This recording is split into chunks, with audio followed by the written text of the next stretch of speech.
Depois dessa notícia, veio o Breakpoint. Olha, o Breakpoint, pra quem não sabe, é quando a gente conta um caos, cara, teve... Olha, não, depois a gente conta nos comentários, Conta muito um bom, caos, viu? uma história pessoal, ou profissional, ou tudo misturado. E a gente para as notícias, né, pra gente colocar essas histórias.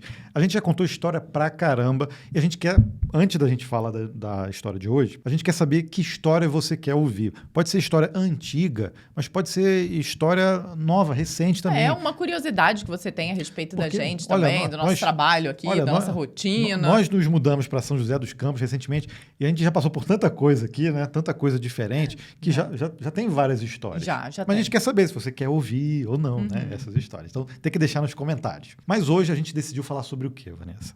Nós vamos falar se nós aqui ainda lemos livros técnicos para nos mantermos atualizados, ou qual é a forma aí que nós utilizamos para estar sempre atualizados. Eu já falei aqui várias vezes, em podcasts, às vezes algumas entrevistas que nós demos, que atualmente acho que o maior motivo da gente se manter atualizado, posso responder por nós dois, é o código-fonte.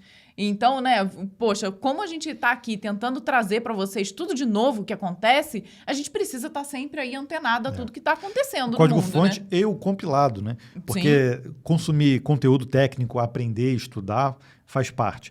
E o compilado é uma forma também da gente acompanhar todos os ecossistemas que existem no mundo do desenvolvimento. Então, a gente acompanha o Rust, o Dino, o Node, o React Native, o .NET. Cara, cada um tem o seu próprio mundo, né? Sim, é claro que não dá para a gente se manter atualizado tecnicamente em todos eles, né? Seria uma loucura total. Nós tentamos ao máximo e principalmente tentamos trazer tudo aqui para vocês.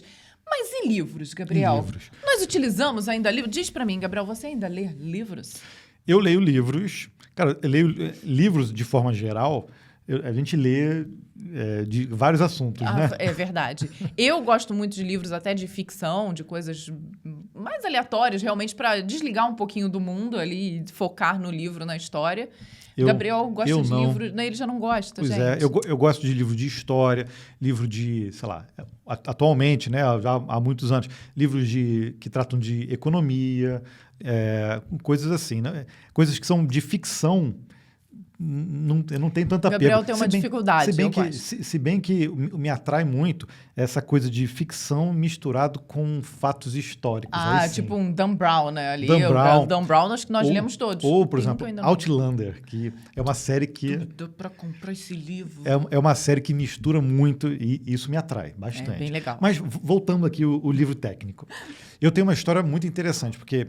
Quando eu comecei a me interessar por tecnologia, eu tinha um bisavô, e eu não sei se eu já contei a história dele uma Sim, vez, já. Né? Esse meu bisavô, assim, praticamente, eu me considero foi meu pai, e ele ajudou muito a mim e meus irmãos, né, desde criança. Então, ele é o responsável por nós, né, termos nos desenvolvido profissionalmente, pessoalmente também. A gente morava em Petrópolis e ele ia muito para Cabo Frio, ele ia muito para São Paulo. E na época, puxa, lá, 94, 95, eu já me interessava por tecnologia e ele sempre ia em livrarias em São Paulo, porque é onde tinha lá os lançamentos. Ele não entendia nada de tecnologia, nada. Eu acho que ele nunca pegou no computador. Acho que não. Celular, ele não tinha era na dessa época. Assim, também é. E ele ligava para mim em casa para perguntar: olha, eu estou vendo aqui um livro Java, te interessa? Eu nunca tinha estudado Java. Eu falei, vô, não sei. Aí ele disse, não, vou te mandar. E aí a minha biblioteca, né, alguns livros eu até me desfiz, mas a minha biblioteca era praticamente toda de livros que ele comprava para mim. Então eu acabei acostumando a estudar através de livros. E isso tem uma coisa relacionada também com a geração, né? A nossa geração pegou a internet surgindo. A gente é diante da internet. Então a forma que a gente tinha para estudar, até para a escola, era ir em biblioteca, era pesquisar na Barça, né? Eram os livros, né? Então eram as enciclopédias e tudo mais, e acho que isso a gente acabou trazendo um pouquinho para o mundo da tecnologia. E como o Gabriel falou lá no início, o que nós tínhamos realmente era livro. Então eu lembro que quando eu comecei no meu estágio, o analista que era responsável ali, que estava me ajudando e tudo mais, me mandou um livro desse tamanho de Clipper. E eu cheguei em casa com aquele livro, minha mãe olhou, nossa, o que é isso, Vanessa? Eu falei, é para estudar. Então, era comum, realmente. O Gabriel trouxe até alguns livros, eu peguei. olha. Não, e alguns livros, eu lembro, poxa, quando a gente comprava livro de linguagem, a linguagem ela evoluía e a gente ia acompanhando depois no site, ou você recebia às vezes CD, um disquete com atualizações, né? Não era tão comum você acessar os sites. E um dos primeiros livros que eu tive, que me marcou bastante, eu não sei se vocês vão conhecer o autor, antes de começar a programar, a gente sempre vai um pouco para o lado do hardware, né? Porque tinha aquela coisa, né, de você montar o computador, tudo. E eu tenho aqui 2 livros, esse eu não me desfiz, que eu tenho muito carinho por eles, do Laércio Vasconcelos, tá? Antes até de surgir aqueles livros do Gabriel Torres, de hardware, era Laércio Vasconcelos, que era a referência. Então, era Dicas e Macetes de Software, IBM PC, né? Olha só. E aqui, cara, olha, tem aqui MS-DOS 6 e 6.2, as novidades. Novidades. Então, a gente se atualizava por livros também, olha. As animações gráficas, comunicação de dados, antivírus, dica para Windows e tudo mais. Esse aqui é o 2, né? Esse aqui já é o atualizado. Esse livro, se eu não me engano, é de 94. Aqui, ó, 25 de fevereiro de 94. Pô, que dia é hoje? 24. Né? 24 é o dia que nós estamos gravando. 25 é o dia do compilado. Tá fazendo aniversário o livro, inclusive. E aqui, olha só, eu aprendi muito a otimizar memória estendida, né? Com config.sys, autoexec.bat. Não sei se vocês estão... Ninguém conhece mais isso. Tinha o Hyman também, que era para você usar a memória alta para poder usar em jogos, né? Então aqui, ó, compactação de disquete, usar o ARG, olha só, tá aqui, ó. Nossa Senhora! Ó, tinha o Zip também na época, o Zip surgiu depois. Mas o ARG era o que existia na época. Então, assim, tem muita coisa interessante e a gente realmente, eu aprendi muito com esses livros, porque além de ler, ele também servia de guia. Quando dava algum problema, ele sempre resolvia algum problema. Né? Mas aguenta aí, você está indo muito lá no fundo do baú. E atualmente? Vamos voltar. Atualmente. Volte para os dias atuais. Então, Gabriel. Atualmente, com a internet, eu prefiro ler os livros que são os mais clássicos, aqueles que não mudam tanto o conteúdo com o passar do tempo. Então, poxa, livros sobre design patterns, são mais, sei lá, comportamentais do que um livro técnico. Obviamente que é difícil desassociar isso quando você está falando de desenvolvimento. Mas, por exemplo, livros, sei lá, se eu fosse comprar hoje um livro sobre Python, eu pegaria o livro que é a base da linguagem. Né? Aquilo que... Aquela bíblia, que era o que nós tínhamos de várias linguagens antes. Mais ou menos, porque essa bíblia ela fica muito desatualizada também. Rapidamente. Então, aquilo que mostra o essencial, né? Que é aquilo que, poxa, provavelmente vai mudar pouco. E depois eu iria atrás de cursos ou de links da documentação oficial para me manter atualizado aquelas melhorias da linguagem. Eu acho que esse é o melhor caminho, né? Porque eu acho que os livros não conseguem ali se manter atualizados na velocidade da linguagem, né? Então, talvez essa é a dificuldade que nós teríamos hoje de tentar se manter atualizado apenas através dos livros. Imagina, por exemplo... Em uma determinada tecnologia. Um livro que fosse focado só na linguagem, porque, por exemplo, um livro sobre um framework, por exemplo, acho que desatualiza bem mais rápido. Sim. Se você tem... tem muito livro que é assim, né? Você tem um livro e aí você desenvolve um projeto dentro do livro. Muito provavelmente, se você pegar ali um livro, sei lá, de 4, 5 anos atrás, imagina, um livro de 10 anos atrás que tem essa pegada... E você vai tentar desenvolver, provavelmente não vai rolar. Não vai. Vai dar problema, com certeza. Mas os clássicos que o Gabriel está falando, nós temos aqui praticamente todos, né? O que a gente, nesse momento, acho que tanto eu quanto o Gabriel, a gente está relendo todo, é o Código Limpo, justamente por conta da série que nós estamos fazendo aqui no canal.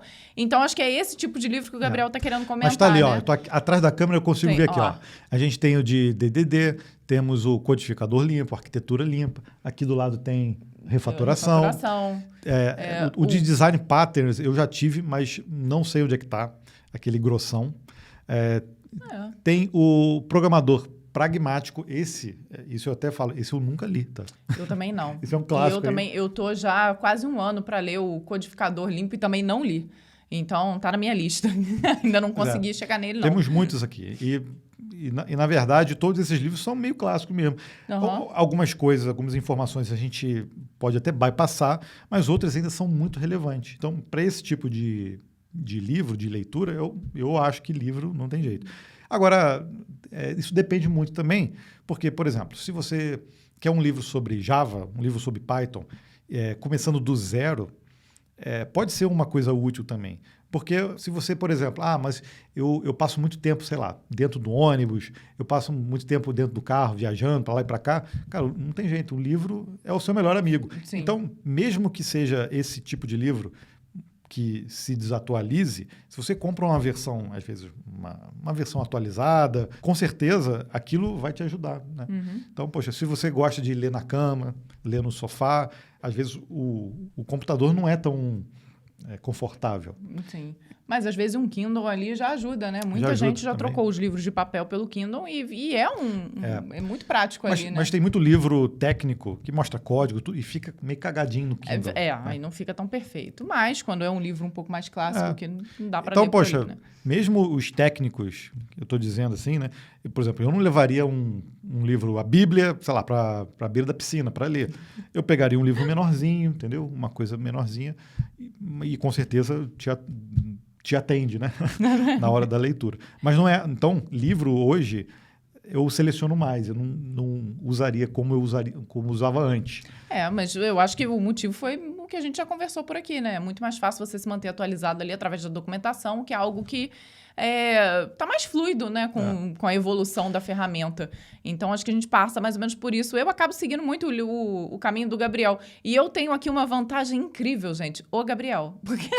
Porque a forma do Gabriel ler um livro é assim. Ele lê o livro e ele quer me contar o que está acontecendo no livro. Eu sou o audiobook. É praticamente meu audiobook. Então, tem livros incríveis que eu não li porque o Gabriel me resumiu inteiro. E quando são livros de ficção, eu tenho que quase bater nele para ele não me contar o que está acontecendo. Eu falo, eu quero ler, Gabriel, sai daqui, fica quieto. Quando é um técnico, não. Obviamente, ele me diz ali o que está acontecendo, o que ele acha, o entendimento dele, mas quando eu vou ler ali, eu tenho uma reabsorção daquilo que está acontecendo, vale a pena, reforça. Agora, quando é ficção, não, né? Estraga o que está sendo lido. Mas me diz aqui qual é a sua relação com livros técnicos e outros tipos de livro também que a gente quer saber. O negócio é sempre estar lendo. A gente sempre tem que estar lendo alguma coisa. Na minha cabeceira ali agora, eu estou lendo 3 livros ao mesmo tempo. Eu não sei eu acho que é um hábito até bom, porque a gente vai alternando, não dá tempo de Às vezes a gente acha que não é possível, mas sim, é possível. Principalmente se você está lendo um técnico e um de ficção. São coisas completamente diferentes. Dá para você absorver um pouquinho de cada um deles. Eu estou lendo 2 ali nesse momento também. No meu caso, não tem nenhum técnico. Mas você está lendo... o The Shallow. The Shallow, eles têm um pouquinho a ver ali. Não é técnico, mas tem uma pegada com o nosso mundo atual, digital. Bem interessante.